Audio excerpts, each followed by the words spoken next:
Thank you, everybody, for coming. My name is Ken Coleman. I'm the director of the Center for Political Studies, and I'm delighted to have this event. It's one of the important things that we do as a center. We talk about elections a lot, but not only that, we do try to bring outside experts in, like our first speaker, but also bring together our own talented researchers to talk about what's happening in real time. And in case you didn't know, there's an election coming up on Tuesday. And we're going to have an event after the election. And we're already advertising it as What Happened, which is kind of a strange ordering of events. But some of the people in the audience who are here in the audience are going to be our speakers at that event. We'll have three speakers. They'll each talk for approximately 20 minutes. I'm going to be a very strict chair on this, so we have plenty of time for question and answers. Our first speaker is Ashley Jardina. She's an assistant professor of political science at Duke University.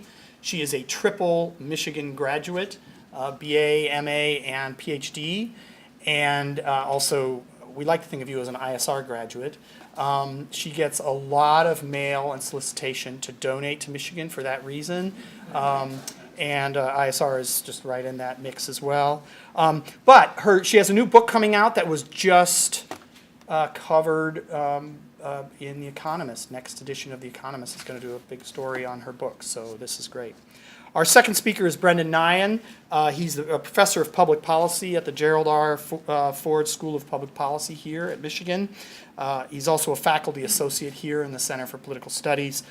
He's new here. We're delighted to have him as a new colleague. It's just a great hire for us and great to have him here.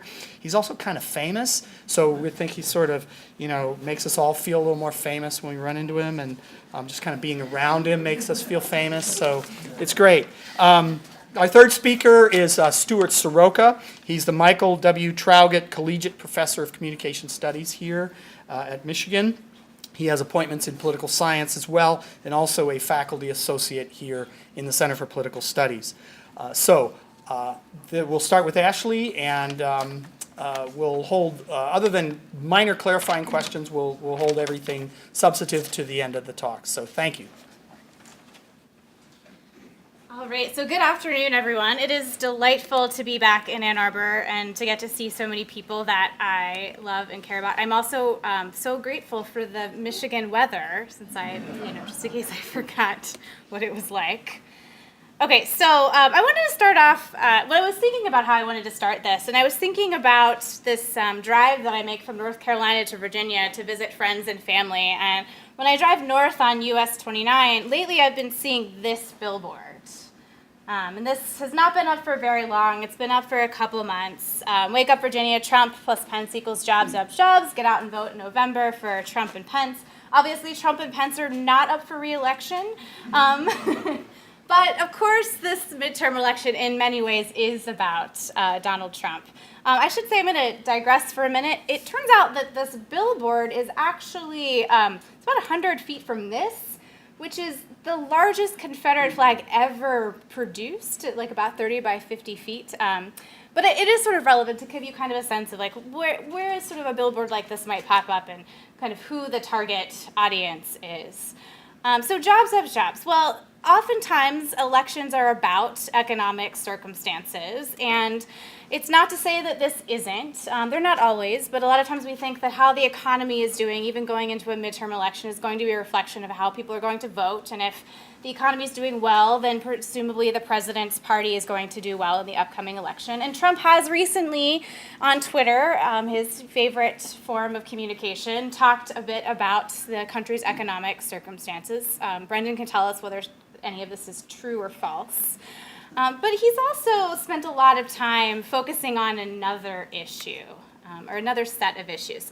So we've heard a lot about this caravan of migrants moving up from Central America, coming to threaten the United States. We've heard a lot about the need to secure our borders, to go ahead and build that wall along the southern border.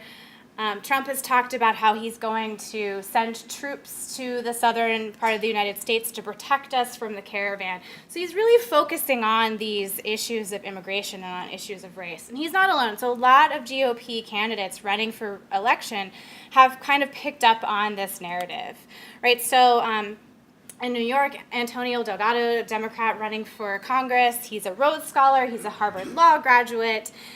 Republican incumbent John Faso said in a recent ad that he's a big city rapper, sort of drawing our attention to these kind of racial stereotypes, race baiting, as many have argued. In California, Representative Duncan Hunter ran an ad against his Democratic challenger, attacking him for his Palestinian heritage, claiming that he has terrorist ties. In Georgia, Republican gubernatorial candidate Brian Kemp ran an ad in which he promised to round up criminals and deport them himself. And then what is very reminiscent of the famous Willie Horton ad, Republican John Trinh ran an ad, an anti-immigrant attack ad against incumbent Democrat U.S. Representative Matt Cartwright in Pennsylvania, in which he accused Cartwright of being sympathetic to sanctuary cities, to wanting to grant immigrants amnesty, and in a particular instance, one of these immigrants came to Philadelphia, a sanctuary city, and raped a child, and so this is why Matt Cartwright is not fit for office.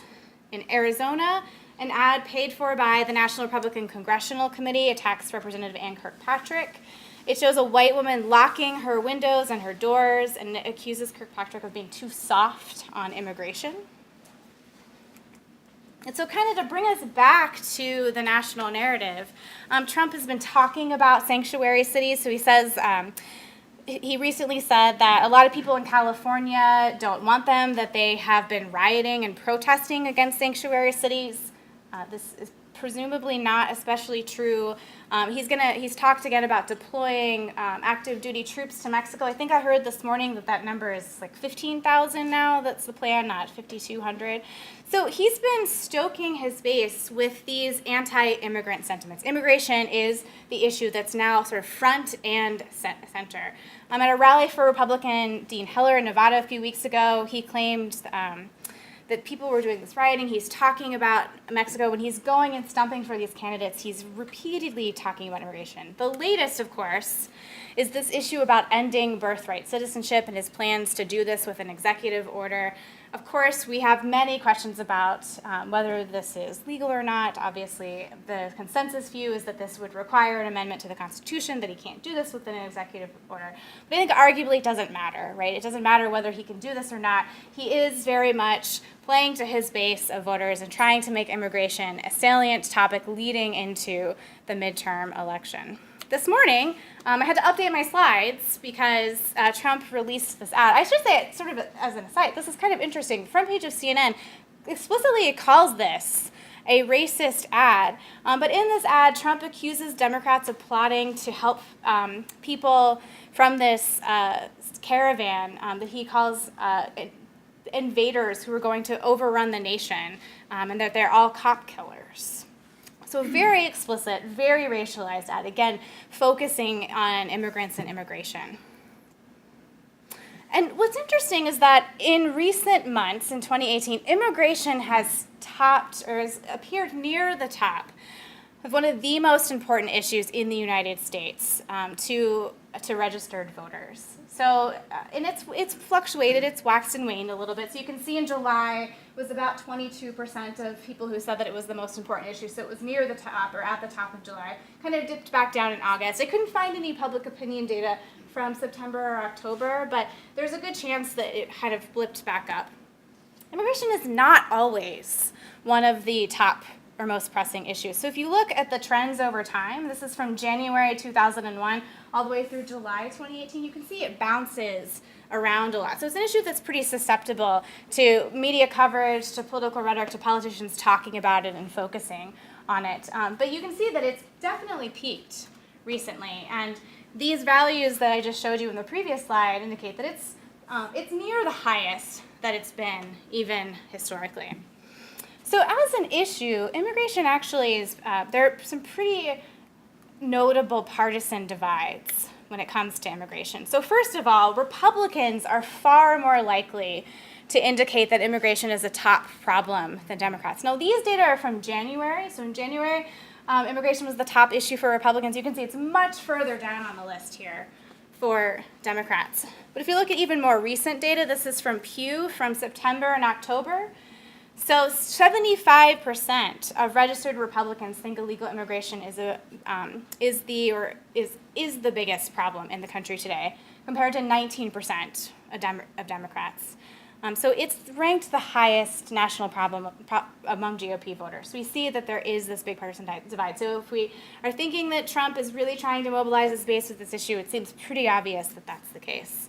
And I want to point out that these partisan differences extend across different types of immigration opinion. And I want to say too, like, this is not, so we would expect there to be some partisan differences with respect to immigration attitudes, but these are far more marked and stark than they've been in the past. So if you look at just the differences that people have about building the border wall, so 76% of Republicans feel favorably toward this.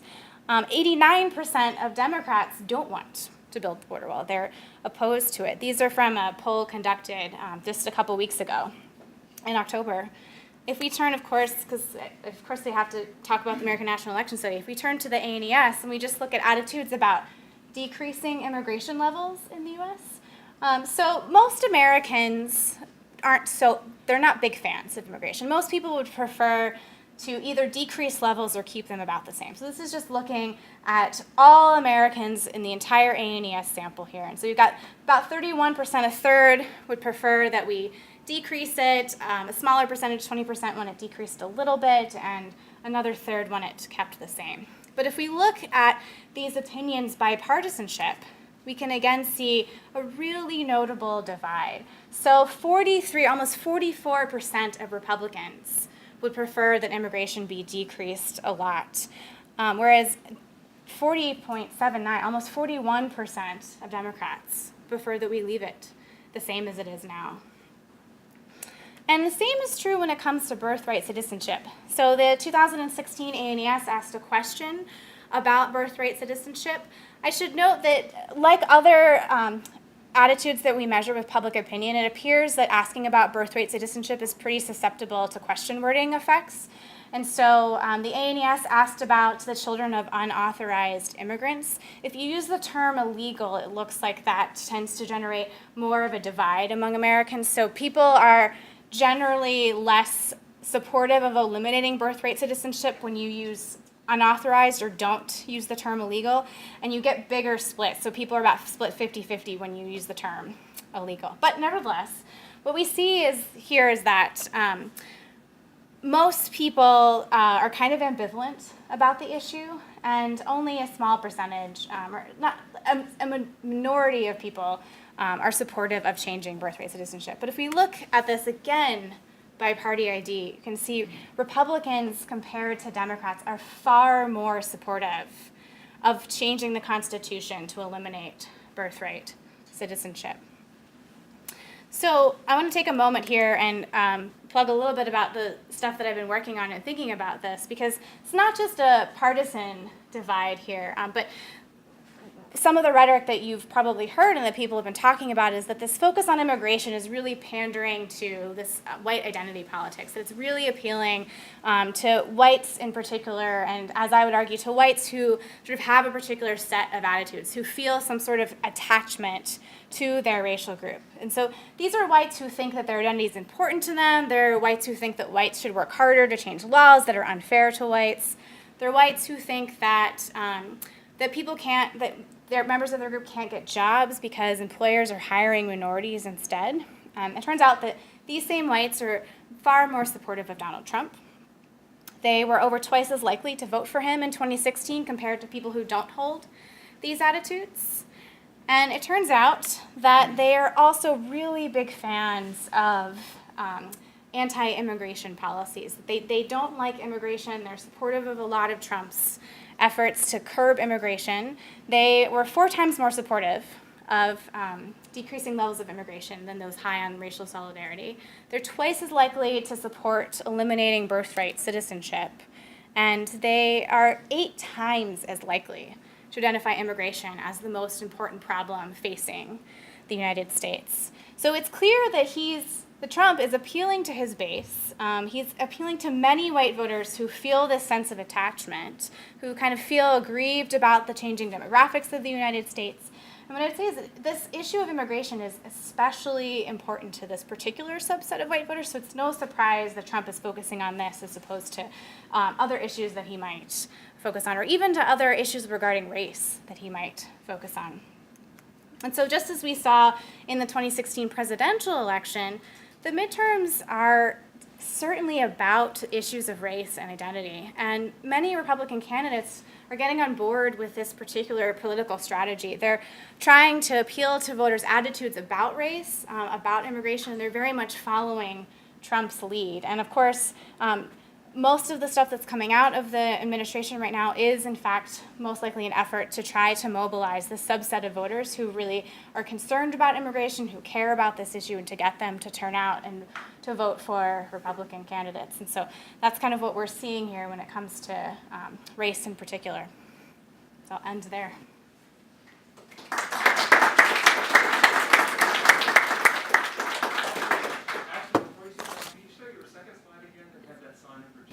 Yeah, sure. This one? Is that date November 8th? Is it? Yeah. So that's a voter suppression effort?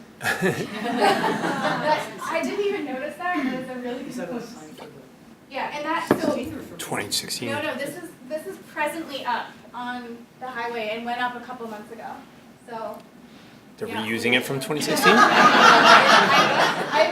certain of that, yeah. Thanks, Walter, I didn't even realize that. All right. Great. Hi, everybody. It's great to be here. What I want to do today is kind of take a step back from some of the more specific horse race questions and take a big picture look at where we are as a democracy in this country, which I think really the most important set of questions we can be grappling with. I want to express a curmudgeonly view that forecasting is not especially valuable, with all due respect and love to my friends who enjoy forecasting. I like a good polling average as much as the next person, but we'll find out what happens next Tuesday no matter what. So I don't think it adds a lot of value for me to speculate about what will happen. I would recommend the prediction markets to you, or the various polling averages. You might even consider an ensemble of them if you really want to hedge your bets.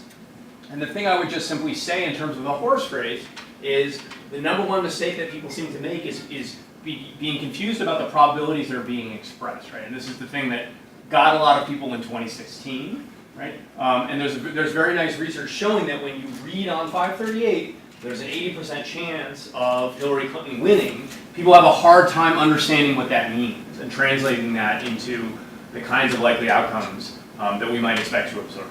Right? So I would just say, beware of those perceptions of probabilities and how they can be misinterpreted. Okay, but what I want to do instead is talk about this moment as an important one in this very unusual presidency that we're in. Okay, so I want to start by talking about the state of U.S. democracy in 2018. I want to talk about the extent to which Donald Trump is changing the Republican Party, which I think is one of the most important questions for thinking about how our democracy is changing or whether it's changing. And then finally talk specifically about the role of conspiracy theories and misperceptions and misinformation in this campaign, which is something that I study in my own research and has played an important role in this campaign so far. Okay, so I'm one of the organizers of a group called Brightline Watch. That's an initiative organized by a group of political scientists to monitor the state of U.S. democracy at a time when people are concerned about whether or to what extent we're seeing signs of democratic erosion or backsliding, as it's sometimes called in the research on this topic. And there is reason to worry. Okay, so I want to show you two sets of data here. One is from our own experts. So those of you in the room who are political scientists, we send you surveys every 3 to 4 months. Please answer them. And we get very large expert samples, and we ask them a series of questions about the state of U.S. democracy. And in one of those surveys, we ask people to evaluate the quality of U.S. democracy. Now, we're thinking here broadly of democracy, the full package of liberal democracy, rule of law, right, democracy, the limits on power, all those things. And we actually assess that on a simple 0 to 100 scale at a series of time points in U.S. history.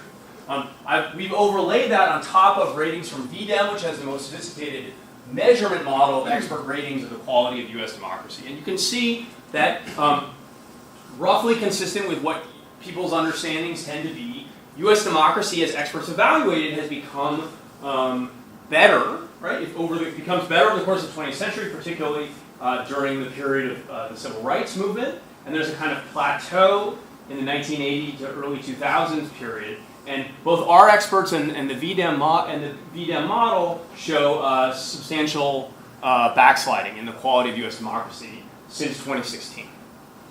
So experts at least perceive there to be deterioration in the state of U.S. democracy. Now, that's a subjective notion that can't be measured directly as a quantitative indicator. That's why we're relying on expert ratings, but it does indicate there's something we need to take seriously here. When you actually ask people, when you try to disaggregate what does democracy mean, and again, there's a lot of different dimensions one might care about when we think about the rule of law and democratic control over government. Right? And so we've enumerated a very long list of qualities that we might like to see in a democratic society. We ask experts to rate how well the U.S. does at meeting that standard. And we can see that the experts continue to rate the U.S. quite highly on what you might think of as some of the core aspects of democracy, like fraud-free elections, all parties are allowed to contest the elections, free speech is allowed, protest is tolerated, and so forth. In fact, they rate the U.S., experts rate the U.S. higher on those dimensions than the public, right? In part because you can argue, political scientists are more aware of other parts of the world where those rights and procedures aren't as well institutionalized and protected. Okay? But when we actually look over the last year, what we see is that pattern that we saw in that first graph continuing as we disaggregate. We see experts rating the U.S. lower in a series of dimensions, which would be consistent with what you might expect if you followed the news over the last 2 years. Okay? So we observed statistically significant declines in investigations not being compromised, no interference with the press, equal voting rights, no foreign influence in elections, no private gains from office, sanctions for misconduct by people in power, limits on the executive by the Constitution, the legislature, and the judiciary. So again, experts seem to perceive there to be deterioration in the extent to which the U.S. is meeting these standards that we might like a liberal democracy to uphold. So I think there's something important going on, and the midterm election is not a referendum on these things per se. Of course, the president is always a big part of midterm elections, and this is the moment that the public gets to weigh in on the state of government before the next presidential election, when presumably President Trump will be running for re-election. So it's an important moment, and it's one where I think we need to be attentive to the potential threats to democratic erosion and backsliding. Okay. So that brings me to the second point I want to talk about, which is how is Donald Trump changing the Republican Party? Because if Donald Trump helps change the Republican Party, he will help change American politics. The party system is the engine, in many ways, of American democracy. Okay? And after the 2016 election, I wrote a piece asking whether Donald Trump would help to pivot the axis of party competition away from the debate over the size and scope of government and towards a more identity-based cleavage, consistent with the sort of theoretical account that Ashley's been outlining to you, where there's a kind of ethno-nationalism that's more deeply embedded in the contemporary Republican Party than we've seen in recent years. Now, obviously, you cannot understand U.S. political history without thinking about race at every moment, so I don't want to suggest to you that this is a moment when suddenly race became salient and it wasn't before. But there's a way in which Trump may be pivoting the modern Republican Party towards ethno-nationalism that is really different, right? And that could change how the party system works. And that could outlast him, right? He will be gone from the scene, but the parties will remain, right? And the way the two-party system works, it's very likely that the two parties will be the ones contesting power for the foreseeable future. And we know party identity is incredibly powerful. Once people have it, they will often follow their party. And they'll often follow their party to an extent that might seem remarkable, given what they previously believed and what values they previously expressed. Okay. But I want to suggest that now is an important moment to reflect on the extent to which that warning has come true. So there's a good argument to be made that in terms of policy, with exceptions that I'll talk about, the Republican Party has changed Donald Trump more than Donald Trump has changed the Republican Party. The Republican Party got a conventional tax cut, they got a conventional effort at healthcare reform repeal, and they got conventional Republican judges. I think most of the experts in the room would agree that those are kinds of things that any of the Republican nominees would have done in some form. So, in many ways, the Republican Party has bottled up Donald Trump and made him a vehicle for their policy agenda, right? So in some ways, what we've seen in terms of policy on those issues and on judges is very normal. But I think we're starting to reach a moment when that potential pivot towards ethno-nationalism becomes more salient. And the question about whether Trump is changing the Republican Party becomes alive. The midterms are an important moment to see how and to what extent is Trump changing the Republican Party. There's a gubernatorial candidate, as Ashley told you, running in Georgia, who says he's going to round up illegal immigrants and deport them himself. And some of these potential changes in how the Republican Party makes appeals based on public policy are going from tweets to actual policies, or at least policy proposals. Right? So it was easy to say as of 3 months ago, well, this is all, what's unusual is basically the tweets. Right? So there's a whole, basically government is continuing to run as if a generic Republican is president, right? And then there's the tweets. Right? And we have kind of this weird schizophrenic political world happening, where there's a very conventional Republican administration on many dimensions, and then the tweets. Okay? But that line is starting to be breached. Right? The family separation policy was unusual. Right? The proposal for birthright citizenship represents a move of that idea from the fringes of the Republican Party to its very core. And so that has the potential to drive change in how the party system works and the axis on which the parties compete. Right? And it's important to underscore that works on both sides.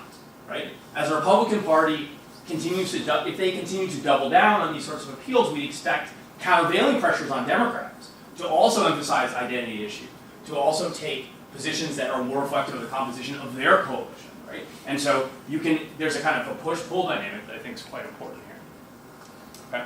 And that may also, these changes from the kind of conventional Republican administration now potentially extend to foreign policy, national security, and border policy.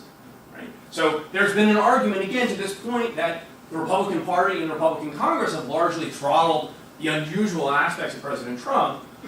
General Mattis is running a kind of conventional Republican Department of Defense and basically running his own foreign policy. Right? But now active duty troops are being sent to the border in what is clearly a political stunt. Right? There's and Trump's own advisors have been quoted calling this a kind of play for the midterms. Right? And Mattis is on board with it. Right? So this is again a potential breach in that firewall where the Department of Defense now and U.S. soldiers with guns are being deployed in a way that is not conventional, is not normal, is not something we would have necessarily seen under President Jeb Bush. So turning to the midterm specifically then, what I think has been interesting to observe is the extent to which there's a kind of one-sided debate happening over these changes, where basically the national Republican strategy has been to double down on these identity issues, right? Birthright citizenship, asylum, caravan, troops to the border, etc. Right? And the Democrats have tried to disengage from that debate and just talk about healthcare. Right? And so there's this kind of schizophrenic debate going on where the Democrats are primarily talking about healthcare, and Republicans are, at least at the national level, talking about these sorts of identity issues. Okay? It's a little bit hard to see on these projectors, but data from the Wesleyan Media Project suggests the ads that are being aired by Democrats especially, but even to a significant extent among Republicans, are often about healthcare. So a majority of the Democrats' ads are about healthcare. A substantial minority of the Republican ads are about healthcare as well. Okay, so the debate that's happening in the states and the districts is still largely about these issues, but that's overlaid with this national debate where these identity issues have become so central. Okay, this is the sort of thing that people are seeing. You're seeing on your TV if you can stand to turn it on these days, right? So the Democrats are running these sorts of ads saying, Republicans are going to take away protections for people with pre-existing conditions. Republicans are running response ads saying, no, I won't. I love people with pre-existing conditions, right? And there's a kind of debate going on over this issue. you know, we can have a conversation about the accuracy of these ads and the response ads and so forth. I would characterize this as fairly normal social policy debate. It's the other stuff that I worry about. Okay, so I want to conclude by talking a little bit about the caravan and the role of misinformation in the election, right? Because that's the thing where these identity appeals are being merged with a kind of fear-mongering that is remarkably explicit. There are people today talking about the video that Ashley referred to as more explicit than Willie Horton had of 1988. You know, there are people in this room who are experts on how racial appeals in U.S. politics changed to become more coded and subtle after that ad, because the norm against that kind of racial fear-mongering had become had been perceived to be so strong, right? And now we move to a completely different level where there's blatant racial appeals that are being and appeals to ethnic fear that are being merged with misinformation that is just remarkable, right? So this is talking about the parallel universe of fake invasion news, right? Where this caravan that will arrive at U.S. borders somewhere between December and March, with some subset of the people who are currently participating in it still there, and is something like half or more women and children. It's being perceived, it's being portrayed as this massive national security threat, right? Prompting even Shep Smith at Fox News to say, there's no invasion, no one's coming to get you, right? But that's not what a lot of people are hearing and seeing, at least as they follow the political news closely. Okay? And what's most specifically worrisome is the kinds of conspiracy theories that have arisen around that caravan. So it's not just saying the caravan is coming and it's dangerous and so forth, right? But there's been a conspiracy theory that we've all unfortunately become familiar with about George Soros somehow being behind the caravan. So this is a member of Congress saying, you know, there's footage from Honduras giving cash to join the caravan to storm the U.S. border at election time. Soros, ? Time to investigate the source. The video is actually from a different, he mischaracterizes the source of the video. Donald Trump then posts the video as well. Okay. There's a whole series of junk and fake news style websites that are pushing these sorts of myths about Soros, often in terms that have sort of anti-Semitic dog whistles or even more explicit sort of terms, right? He's become a kind of bogeyman. So harnessing now we have an appeal to ethnic fear, harnessed to anti-Semitism. But that's not just a fringe kind of content either. The NRCC is up with ads showing George Soros as a looming puppet-like figure over puppeteer-like figure over stacks of money. Okay, you know, as well as Colin Kaepernick kneeling. I mean, this is not subtle, right? You do not need a PhD to understand what's going on in this ad or what kind of appeal is being made, right? And you know, even after, and so what I want to just conclude by noting is we should be shocked. We should be shocked by, after an assassination attempt is made on George Soros' life, and after someone murders 11 people in a synagogue because of propaganda about the dangers of the caravan, someone mentions Soros at an event and the president chuckles and repeats "lock him up" when they start chanting it with the mention of his name. And then yesterday, reporters asked Trump, "Do you think Soros is behind the caravan?" And he says, "I don't know who is, but I wouldn't be surprised a lot of people say yes." Okay. So there's something remarkable, unusual, and not normal about what's happening. And I think it's worth taking on seriously. Thanks.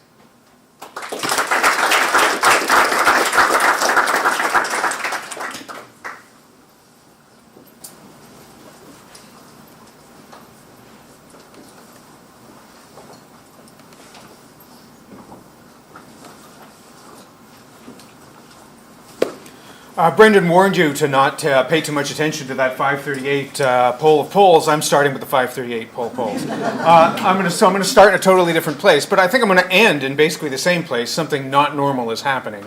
I'm going to end with a prediction, even, but a prediction that I'm absolutely confident. I'm mostly confident is wrong. But I think it's wrong for interesting reasons. And so this is the backdrop. Here you have the 538 poll of polls. Here's the trend.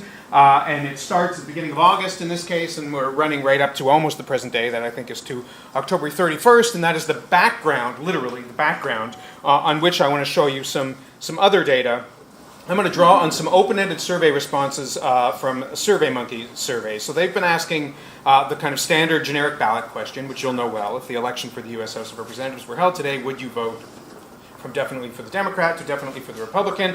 That's the generic ballot. And after people give their response, the question is why? And the answer to why gets reported. Now, in the past, dealing with those kinds of questions, that kind of open-ended questioning has been very difficult, but we now have all kinds of sophisticated content analytic tools to let us process those kinds of data actually relatively quickly. And what I'm going to try to do is leverage some of that data. Now, the poll that I'm dealing with, I should note, is a function of a collaboration between SurveyMonkey and the Washington Post and collaborators at Michigan and Georgetown. I have names there, and the folks at Michigan and Georgetown are part of the Social Science and Social Media Collaborative, which is this, and we're very grateful for Midas funding. All of those people are not directly responsible for what's about to come. They're maybe indirectly responsible for the nonsense that I'm about to pitch. So I want to focus on two quantities. At any given time, as in at any given point when the survey is in the field, I want to focus on two different things. On the one hand, the words that get most mention in response to the why question. So you say how you're going to vote, we say why, you give us an answer. I want to know what words are most common. Okay, that's number one.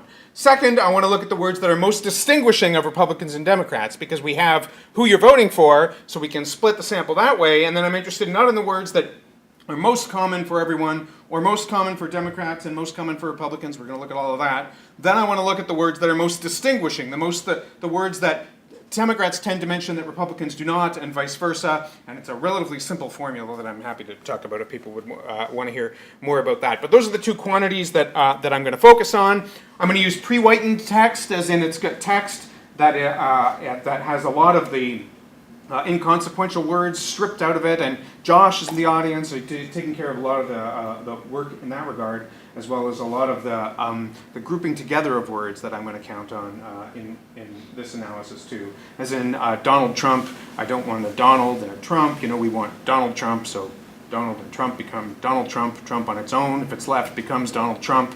In some cases, there are quantities or sets of words, bigrams we would call them, or phrases that we want to capture together, and so the pre-processing jams those things together so that they're not captured as separate words. The end result then is a huge body of data from which we derive this massive matrix of all these words. And so this is just a quick word cloud to give you a sense of the background. So words that get mentioned the most, Republicans and Democrats. Why are you voting Republican? Because of, they say Republican and Democrat. You can see Donald Trump has become one word for this analysis. Country, America. If you mention the country, you mention America. That gets jammed together for us into one word. A lot of times we let things float about, as in we don't put too many constraints on there, but we put some. If you say socialists, then that becomes socialism, for instance. We stick socialism and socialists together. That becomes important, as you'll find out, which is strange in a country with no socialist party. But here are the points at which we've been in the field with the question that I'm going to focus on now, which is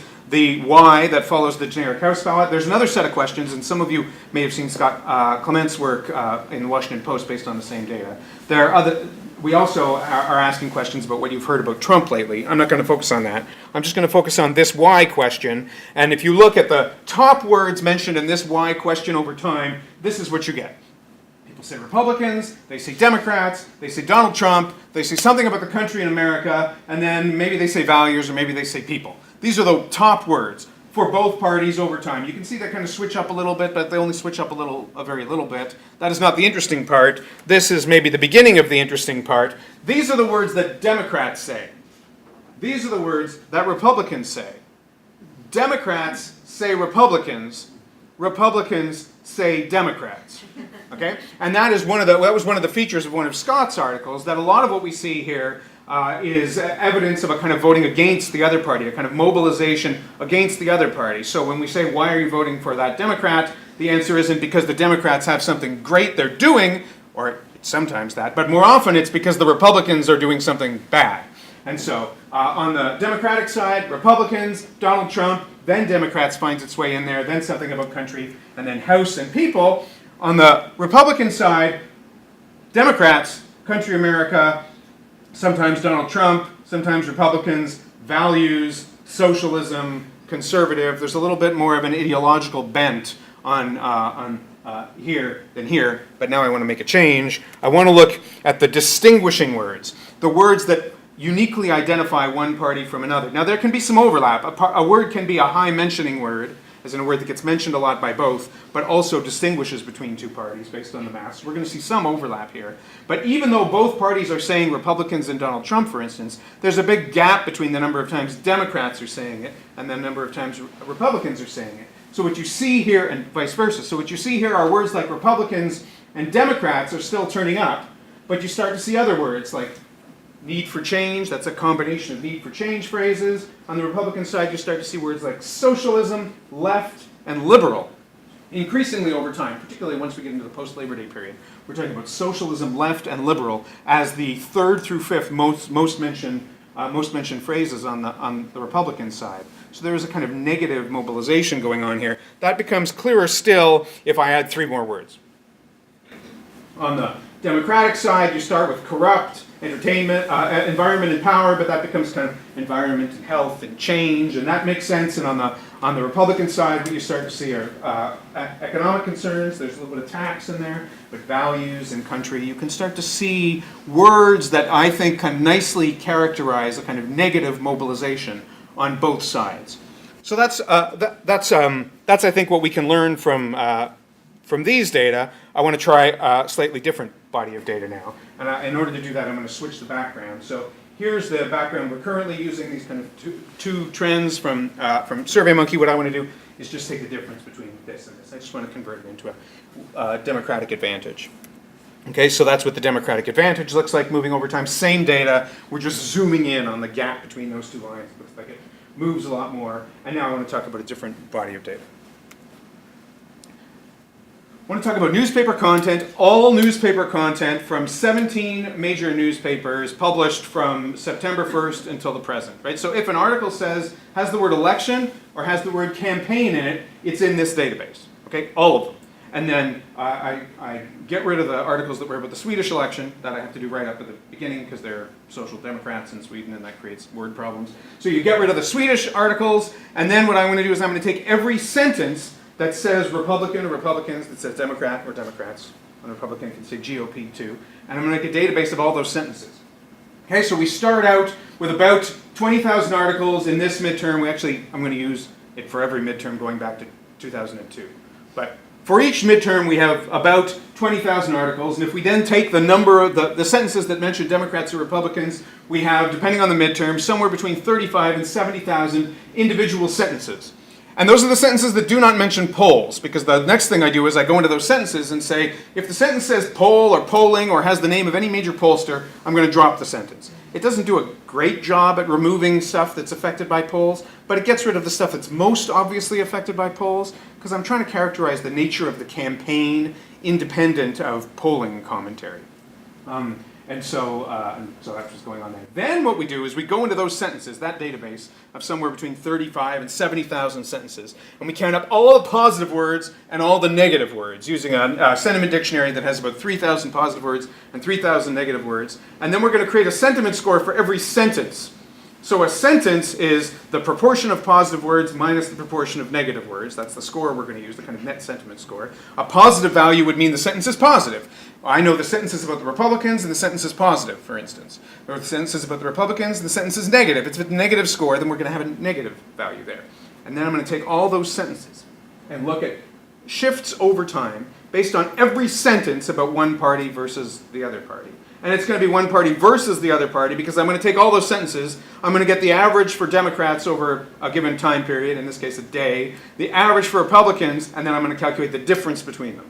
Okay? So to what extent do Democrats have an advantage or disadvantage based on this measure of sentiment, based on every sentence that 17 newspapers wrote about them that day. And for now we're focusing just on 2018, and what I'm going to do is I'm going to layer that newspaper content over these data. So the dots, red and blue, are individual daily values. Okay, so there's some noise in daily values. And the blue dots are days when the Democrats are doing better, and the red dots are days when the Republicans are doing better. And I personally did not think there would be quite as many red dots. But there are a fair number of red dots. I'm going to come back to that later. And then what you have is the average. And this actually is a rolling 5-day average. And that kind of makes sense with the way in which we think that media matters, as in you probably don't change your opinion every day just based on that news, or the news doesn't just reflect opinion, it's more likely reflecting than affecting. The news probably doesn't just reflect opinion that day, it probably reflects opinion over a period of time. So there's your smooth daily average, and what I see there is noise, but also, and some interesting punctuations, but also a pretty strong relationship between the Democratic advantage and the Democratic advantage as it is reflected in news content, in the sentiment score. Now, I'm not arguing here that news is affecting attitudes. I'm arguing that news moves alongside attitudes, that sentiment and news coverage moves alongside attitudes. It's doing some combination of affecting what people think, but probably mostly reflecting what people think. This is not a causal story. Think of it as a test of validity. I want you to believe in my in this sentiment measure, and I want you to believe it because I'm going to show you a preposterous prediction. Here's another test of validity. If you took all the articles published in September and October, every single article in each major newspaper, and you just looked at the tone, the Democratic or Republican advantage within that newspaper, this is what the newspapers look like. These are the newspapers in the database. This is what they look like on Democrats versus Republicans in any article talking about the election, and they line up not perfectly, but roughly as we would expect. Newspapers that tend to lean Democrat here. Newspapers that tend to lean Republican here. I'll add to that note that more newspapers lean Republican than lean Democrat, and that's at odds with what a lot of people think about media. I'm going to come back to that later. I also want to note that the failing New York Times falls just on the Republican side of the line, as in the New York Times has tended to have more positive words in sentences about Republicans than they have had positive words in sentences about Democrats. I find that interesting. And the reason I find that interesting is because I want to talk about this. Now let's take that same database, but we'll take it for all these past elections, just midterms only, back to 2002. I don't know how this compares with non-midterm. It's a different species of thing, I think, so I've just stuck with midterms. So we have the same database each time. That scraping produces roughly the same number of articles. There's variation in the number of sentences about parties. I'm not really sure how to deal with that, but we have a lot of sentences in any given year. So what I'm going to do is I'm going to take September and October data, all the September and October data from all the newspapers, and create a point estimate on news tone. And over here, you did better on the Democrats got better coverage, and over here, the Republicans got better coverage. And then I'm going to take the change in the vote swing in the congressional election results for Republicans and Democrats in those elections, and I'm going to plot these elections. Now, that's only 4 data points, but the correlation is 0.9. That's really, really impressive to me. That there's a very strong correlation between the tone of coverage and the electoral outcome. Now, I'm not saying that media reflects the outcome or affects the outcome. I'm saying media reflects something that's going on. But that means that maybe we could look at media now, because now it's not October, and this is just September, October media. But if we took September, October media now, and we put that on the chart, where would it be? Well, you've already seen there's more red than there is blue. There were more red dots than I expected than there were blue dots. It would be here, like around a 4-point loss for the Democrats going into this election. Now, I don't actually think that's what's going to happen. By the way, if that happens, then I totally thought that was going to happen. But I don't actually really think that's what's going to happen. I think that something, as Brendan noted, something weird is going on here. The nature of media coverage, I think, has changed. Now, it's not that the scoring of sentiment has fallen apart, because when we look at daily averages, we can see that over time, there's still a relationship between what's going on in media and what's going on in vote preferences. I think that's what the baseline has shifted, that the nature of covering the Trump administration has changed or has affected the way in which media report content. Or maybe it's the effectiveness of the Trump administration in getting its message out, in saying things about Democrats that then, preposterous as they may be, get repeated and repeated and repeated. Maybe it's about that. But it seems to me that, while we don't end up there is something, at least based on the last 20 years of nearly media coverage, there is something fundamentally different about the media coverage of this election than of previous elections. And at a minimum, maybe I'll finish with this, no matter what happens next week, there isn't much evidence here that if the Republicans do badly, it was the media. It does not seem to be the media at all. Okay.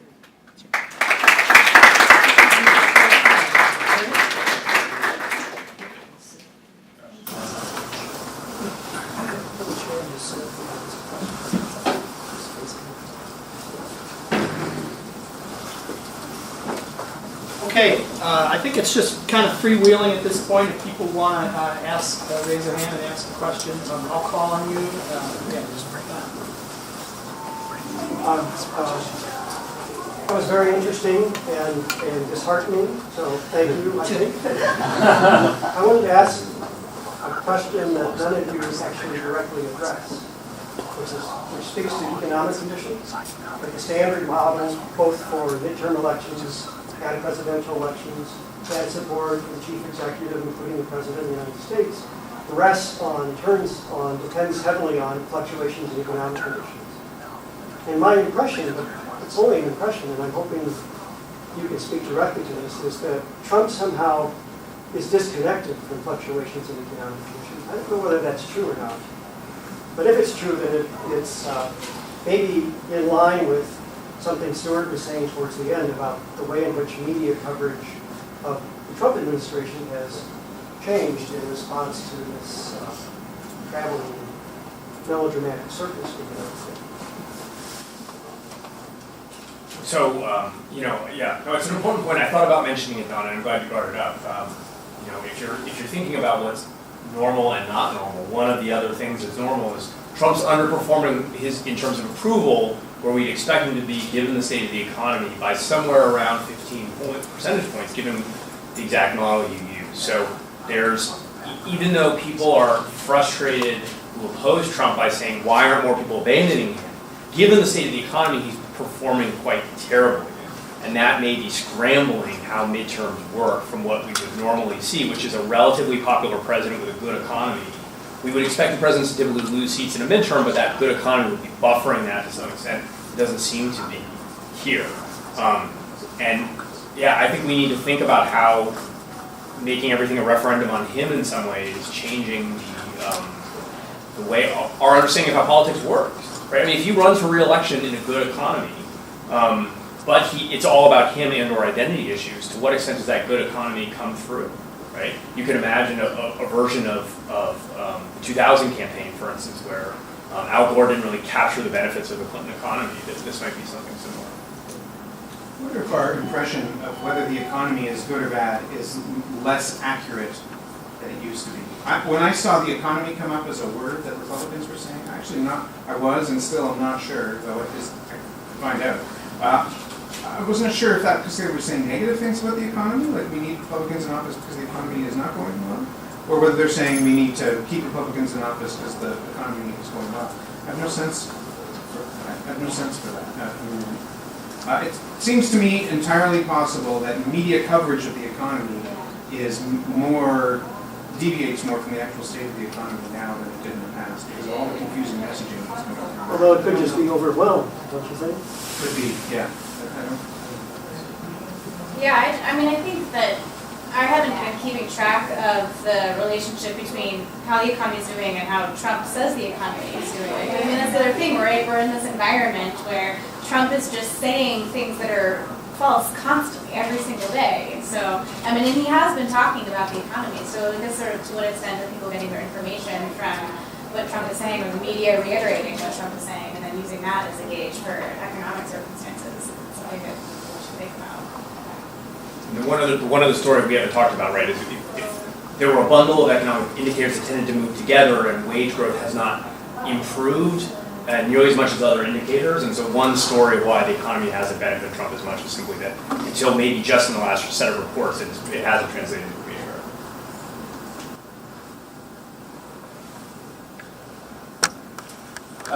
So I had a question too, thinking about Stuart's puzzling prediction, right? And more the puzzling finding about the media and the balance on the tone.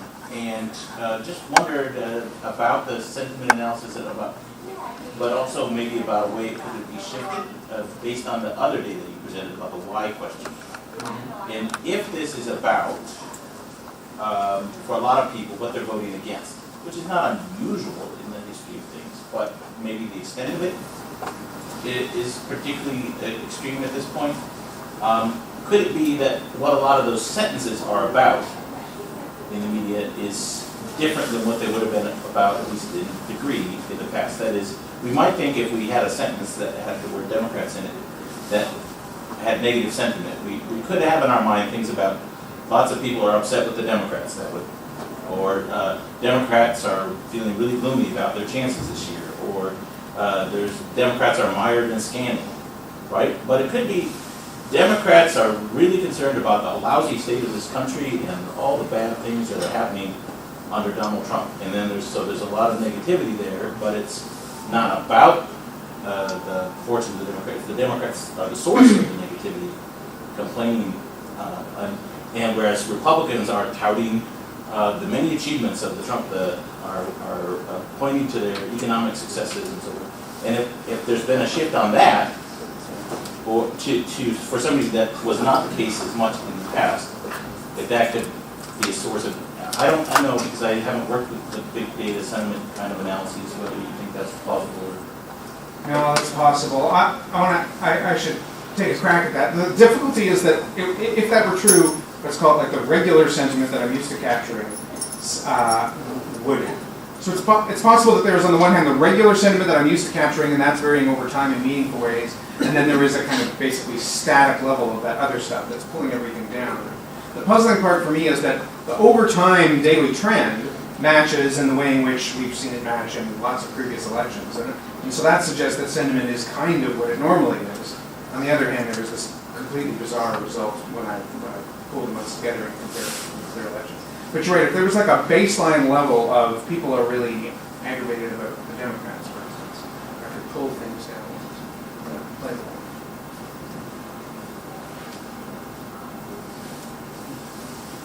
I have a question about Stewart's data as well.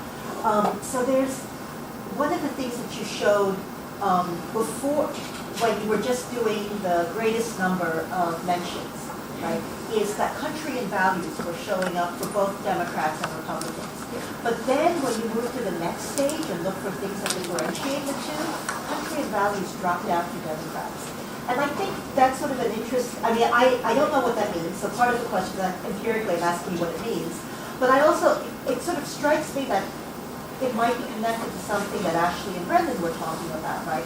Which is that we are moving towards a discussion of what it is to be the country that we are, right? And Democrats are slower to it than Republicans. Republicans are having this conversation because it's very much tied to the racial identity issue. You know, and Democrats are sort of in between the pre-existing conditions and do we really want to argue about the country? And so I'm just wondering if that could be what's going on. That could be what's going on. I mean, the meaning of it, of being there and then not, is let's say values came up in these data in one cut. Let's say values came up 300 times for Republicans and 150 times for Democrats. That's a high number of mentions for those words, so they would show up as top words in both cases. But when we move to the distinguishing, when we move to look at distinguishing words, it disappears for Democrats because even though Democrats say it 150 times, Republicans have said it twice as much. So it's in there a lot in the first place, but in there a lot more for Republicans. I don't really, I think that it's possible that that Republicans have moved more quickly to thinking about values, but another possibility is that there is a kind of language of discussion of values for Republicans that doesn't exist for Democrats, as in a narrowly defined language. So, I mean, this could be about one party thinks about that thing, that's values more. The other version of it could be, actually, when Democrats talk about values, they say so many different words that it doesn't come up as in this kind of thin analysis. Whereas when Republicans talk about values, they say conservative and socialism a lot. So that ends up showing up. I can't tell the difference between that. I don't think that makes it not meaningful. I think it's actually meaningful that there might be a language for this on one part of the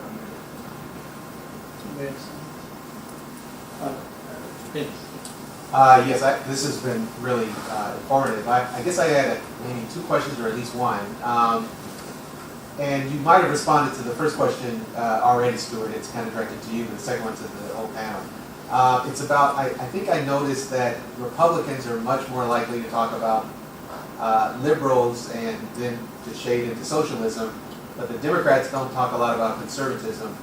And if I was right in that observation, and if so, what do you think it means? That's the first question. And the second question is I didn't hear the panelists talk much at all about the issue of gender. And certainly in the papers, there's a lot of discussion about suburban women who might ordinarily be aligned with Republicans, possibly being put off by Trump's, the kind of antics that Ashley and Brendan have discussed. So I'm just curious to hear any speculations or thoughts that the panel might have about that issue. On the conservative liberal stuff, that's absolutely the case. The Democrats don't seem to talk about conservatives, but Republicans are quick to talk about liberals and socialism. There's something about the word liberal for in the states and for Republicans in particular that is kind of activating. It doesn't seem to be true for conservative, and I have no evidence of that. That was both, other than to point to my data, which is a little circular, but that's my hunch of that.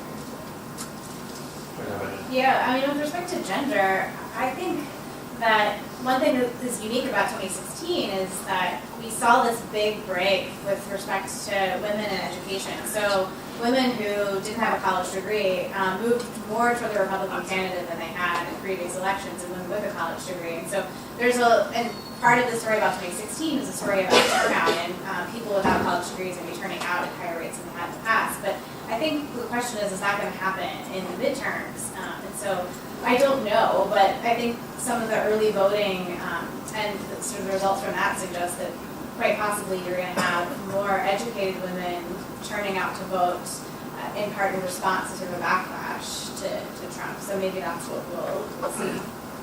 And certainly where those college-educated women in particular are distributed across the district seems to matter a lot. But one big question is how much this all filters through partisanship. So my postdoc at Dartmouth, June Kim, had a monkey cage analysis of the Kavanaugh confirmation hearing where gender was obviously highly salient. And what he found was it polarized vote intention and feelings towards support among women, especially by party. Right? So it was driving greater polarization among women to a much greater extent than observed among men. So gender seems to play a role, but filtered through party in a pretty powerful way. I have a question for Brendan. So you were talking about whether the axis of party competition might change. I know you don't like forecasts, but I would just wonder if you could speculate a little bit. So say the Democrats take the House back. You know, one thing we often see, not always, but we often see parties or groups of ambitious politicians responding to wins and losses, right? So if the Democrats win the House back, would you expect that some share of Republicans would decide that that's not a winning cleavage anymore? I mean, to me, the most dispiriting thing I saw today was the fact that the NRCC ran that Soros thing, right? Because that's the heart of the party network in a sense. So, but could you talk about that a little bit? Yeah, no, I mean, this is what I think it really is an important moment, because the NRCC is running those ads, but they're also disavowing Steve King to some extent, right? So there's this kind of schizophrenia happening. So in terms of speculating, this is admittedly speculation, but I was having this conversation with a colleague today, and I think it's an instructive one. What happens if Republicans lose?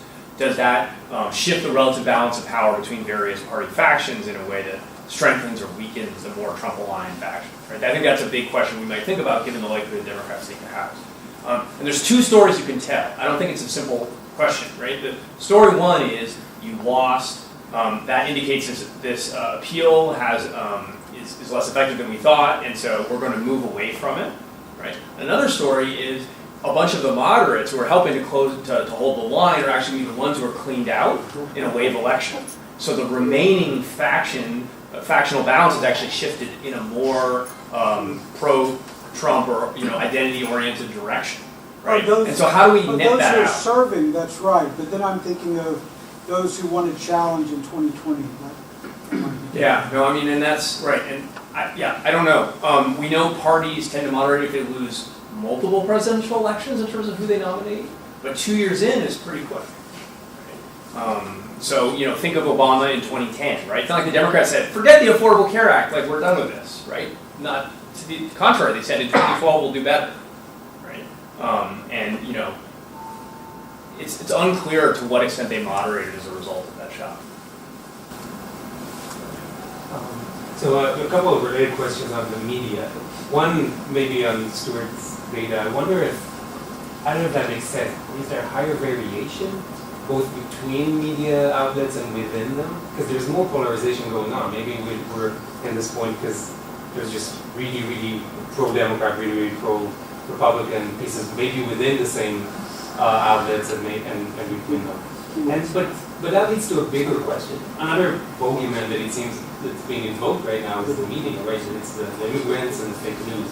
So I wonder how that, you didn't mention that, how that fits into different lenses. Is that something, is Trump just venting his own frustration with the way he's covered, or is that saying something about this white identity or alienation for that? Is saying something about conspiracy theories and so on? On the first question, if I look at this, if I calculate newspaper averages for each of those elections, and then I look at the gap between them, or the standard deviation of those newspaper averages, the standard deviation has increased every year since 2002.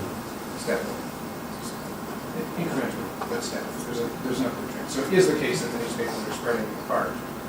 On the whole, but there's a lot of movement within those newspapers. Don't always have the exact same ranking, because there are years that they move around, right? The Tribune was conservative, then endorsed Obama, so there's some shifting, but there seems to be a bigger difference.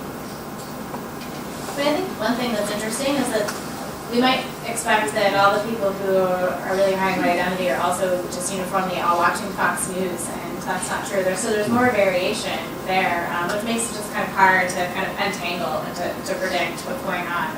But regardless, it doesn't matter what the news source is, right? Trump's message is getting conveyed. And I think, I think the fact that CNN called the ad racist, it's also indicative that it just doesn't matter. It just doesn't matter in this political environment. He can say basically whatever he wants, and he doesn't get especially penalized for it as far as we can tell. I mean, I think that's kind of part of what's going to be interesting about the election, just to see, does that get people out to vote? Are people going to be angry enough to do that? But his base is fine with it.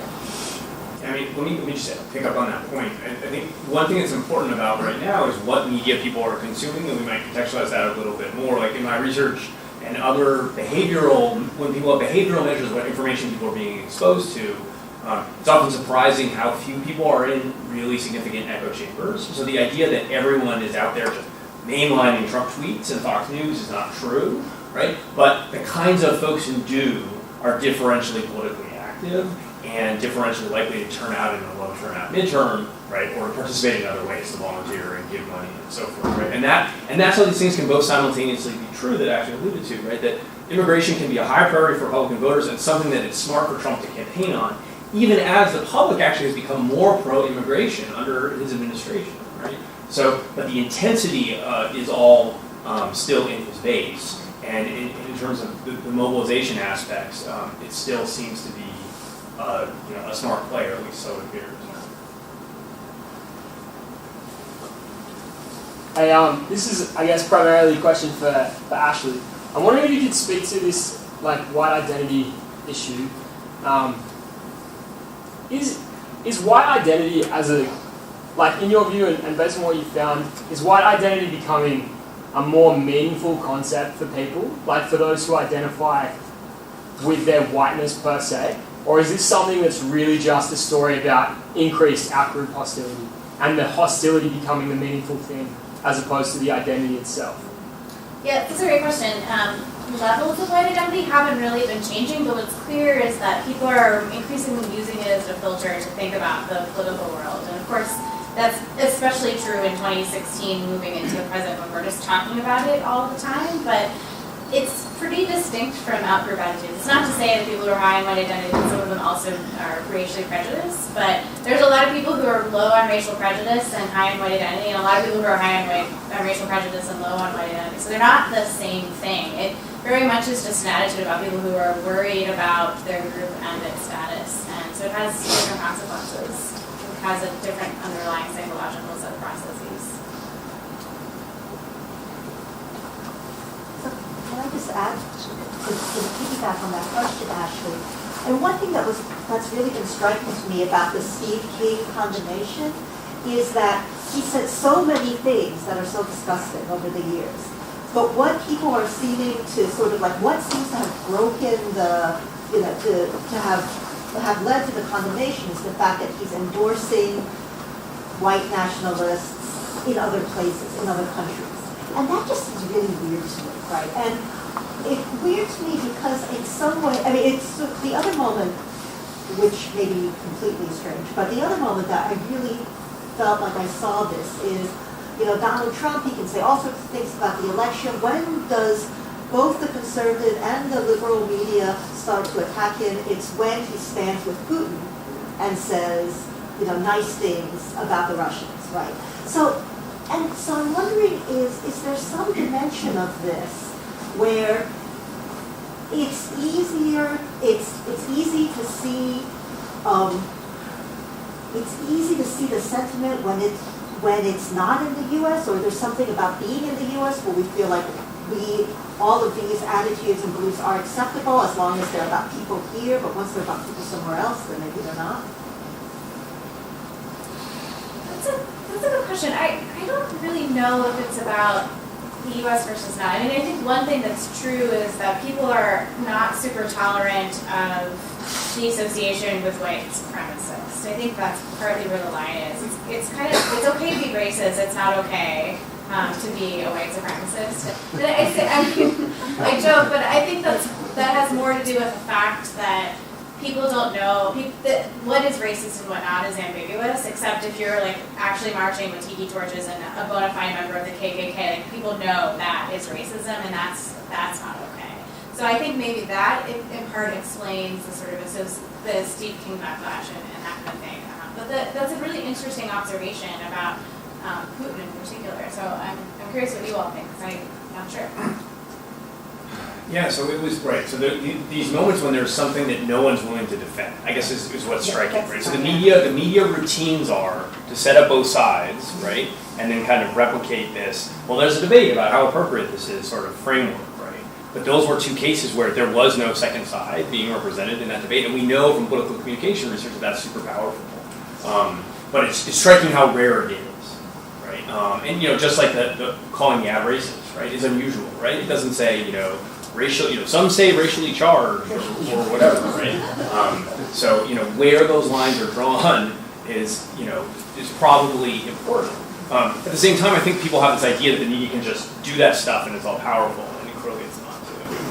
I don't think it's a media leading story at all. I think the distinguishing feature, let's say, the events you're talking about is that there are other political leaders who then say something critical of Trump. I think journalists, towards the end of the 2016 election, media were mostly following, not leading, and the public was going in one direction, even as media were going in another. I have this weird result now that suggests that media are kind of being let. My guess is that media are kind of feeding into what the Trump administration is feeding them. I think the things you're talking about aren't about media becoming critical. Media are just reporting, and leaders or other people, other players become critical, and that gets reported. But it would be reported on whether they were critical or not. Well, what's important about that is, in these cases, is that the leaders that are being reported are of the president's own party. Yeah. And that's what happened in Vietnam, that there was serious dissent and in the cascading influences in the public when Democrats stood up in the Senate and said that Johnson was wrong. And that was reported by the media. I'm supporting your position. Right. These special moments are decisions made by elites more than ordinary people or people in the media, I think. Well, I think there's a genuine puzzle here because there are people who express certain kinds of dissent in certain contexts, even folks who are retiring, but they don't express it to the same extent as one might have expected given other statements and actions they've taken. And I don't totally understand why. Right? In some cases, it's because what's on the legislative agenda they're in favor of. In some cases, it's because they are thinking about their post-office career as a lobbyist and in the party network in a broad sense. But there seems to be some kind of an undersupply of same party criticism, and given the way journalistic routines work, that's an important shortfall. rather than just focusing on just this election period, to do some comparative look at say the Nixon era, but not around the Nixon, the impeachment thing, but to deal with the political problems we had in the country in the period, particularly of say of 48 and 68. When I mean there was a lot of conflicts in the country then, right? And the question didn't come up about, does this fundamentally threaten the democracy? And I think it's, at least I don't recall it. I mean, it may have come up a lot, but it was basically in terms of how do we resolve this conflict, but not necessarily with respect to a challenge to democracy.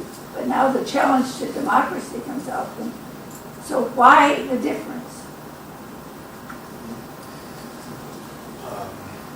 I mean, there's a lot, great, there's a lot you can say about the Nixon period. I don't think there's a single answer to that, but definitely, I guess what I would say, I'd recommend the How Democracies Die book to you as discussing this kind of leadership selection element, that basically there's an elite screening process that has kept people with authoritarian tendencies largely out of the highest levels of power, right? That has failed, that they argue has failed in this instance. Now, we can have an argument about whether Richard Nixon also was a failure of that screening process, but he was a more conventional politician who came up through conventional political channels, right? That's one of many things you can say about that.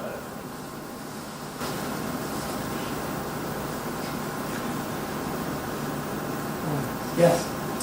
I had a question going back to like white identity or white group saliency, and on the note of gender, how gender feeds into an out-group threat, and if that's changing for people with really high white identity.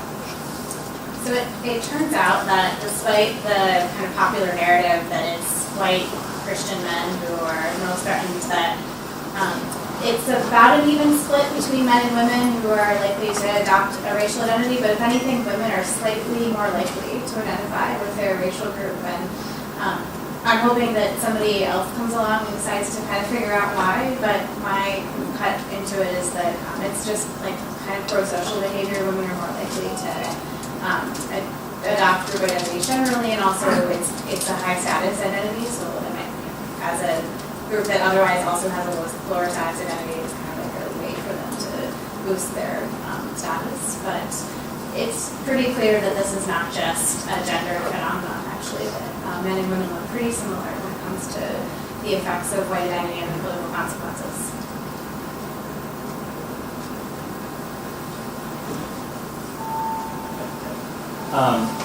One thing I was thinking during the beginning or the earlier parts of Brendan's talk was about other examples. I'm very much interested in your question about whether the Republican Party is changing Trump or Trump's changing the party, and I think that's a really good thing to think about. And the evidence has been kind of mixed, but there's certainly evidence on the side that he's changing things in the party, at least at the mass level. And part of that goes, but I mean, it's interesting, it connects with that discussion about whether other countries are involved or foreign. Because I agree with the responses the panel gave about the Steve King issue. I think it's a question about the extremity, the obviousness of the white supremacy and racism that's as it's expressed so certain people are just good old boys in favor of their heritage, but then there's Nazis, and so you don't like that. But then Russia and Putin are interesting because another thing, and I think there's some data on this, on some of these issues, but you could have given additional examples or things we could look at about shifting attitudes on trade, just over the last 4 years in the Republican Party, or the partisan split, but then around this cluster of national law enforcement, intelligence, and foreign relations issues, which you did gesture towards, that, like the attitudes towards the FBI, the CIA, NATO, Russia. These are things where Republicans would have had very positive, and negative views, I think 10 years ago, 5 years ago, but where there's been some movement, at least I think we have data on a few of those points that others have, not on it, but others have examined. And so it seems like, certainly at the mass level, you could pile on even more evidence of Trump shifting things. Now, you could, on the story about whether at the elite level what's been accomplished, the Republican Party's disciplining Trump, reining him in, you could add to what he's failed to do that he said he would like infrastructure. So we got tax cuts with no infrastructure. That's completely consistent with the traditional Republican point of view, at least the kind of conservative Republicans found in Congress. Yeah, those are good points. One thing that's interesting is the trade issue has really gotten tied up in this issue around diversity and identity and globalization. So Trump's been able to kind of capture it in that respect. But what's also interesting you could add to this list is that Trump began his campaign with these kind of unconventional positions on Social Security and Medicare, and he hasn't really kind of towed that line. In fact, he's kind of backed off of it, so he could have picked that as another issue to try to move, and in some ways he's moved closer to the traditional Republican Party platform. He was perceived as quite a moderate candidate in part because of that. So I was struck, I went to a rally in New Hampshire and he was struck by, someone asked about welfare. Just show you how far we've come. Someone asked him about welfare, and instead of giving a kind of classic racially coded appeal on welfare, he said, I will protect Social Security, Medicare, and Medicaid to an all-white audience, right?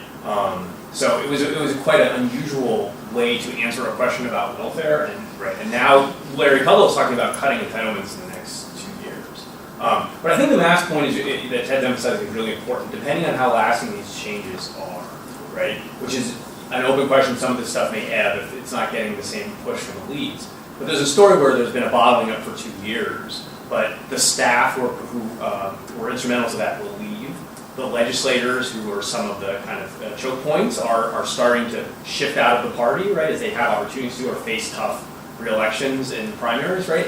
And so the party may be captured by that element of the base to a greater extent than people realize, right? They thought they had kind of struck this devil's bargain that may turn out a lot worse than they thought. Last question, anybody?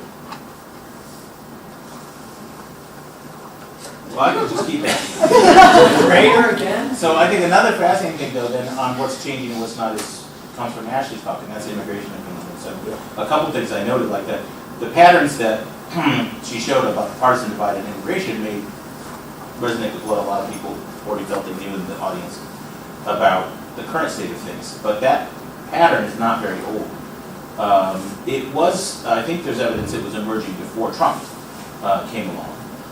But just as recently as the Bush administration, the second Bush administration, at the beginning of that, there was no partisan divide on the ANS immigration question, no meaningful divide among the mass public on that. And so that's relatively recent.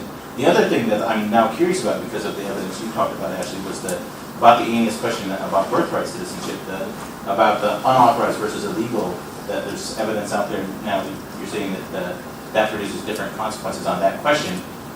In part, there's been not too long ago evidence that didn't matter in public opinion polls which of this kind of language, or which there's a lot of political debate and sensitivity about what you call people undocumented, unauthorized, illegal, and political scientists who've tested those have not found that they mattered in ways which was kind of surprising. But if that now is shifted, maybe because of the political rhetoric surrounding these, the heightened political rhetoric and attention to these issues, that would be another fascinating kind of shift.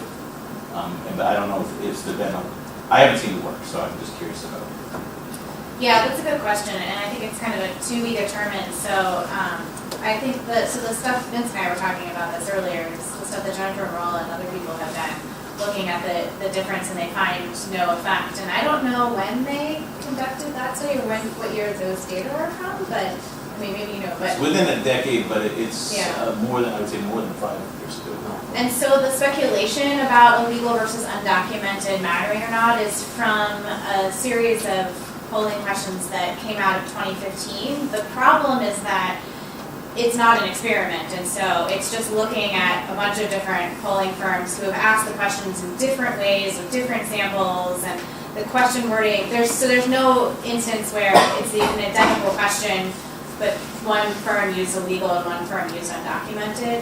But nevertheless, when you look at 2015 and you look at a bunch of polls that were conducted around the same time, you get really significant differences in attitudes about birthright citizenship, and so it's just one hypothesis that seems pretty likely is the question wording, and it's illegal versus undocumented, but that's right for an experiment. Because it's interesting, because AMS is finalizing its pilot survey for the post-midterm next week, and we'll have immigration questions, and we weren't planning on an experiment of that because we thought that we knew the answer to that. Yeah. And we experimented with the birthright question before we ran it in 2016, but about whether to include the word the Constitution. Exactly, yeah. But, there's no difference. and it didn't matter, and the Constitution is more accurate, so we did it that way. Yeah. All right, let's thank our panelists. It's great.